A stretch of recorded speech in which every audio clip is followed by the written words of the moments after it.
Қазақстандық шоу-бизнес өкілі Динара Қырықбаева желіде әсерлі жазбалар жариялап, барша оқырмандарын алаңдатып қойды.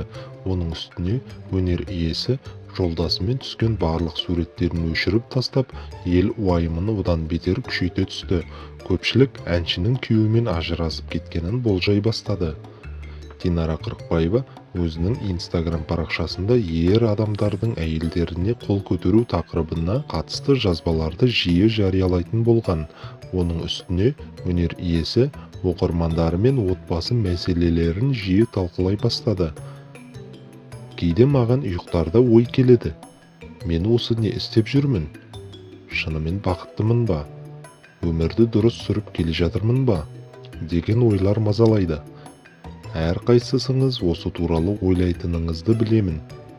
Статистикалық мәліметке сүйенсек, тұрмыста бақытсыз әйелдер көп. Күйеуінен таяқ жеп жатса да, олар айтпайды. Мен әйел адамның ондай қорлық көруіне өз жеке басым қарсымын. Осы туралы сөйлесейікші, деп жазды ол бір жазбасында.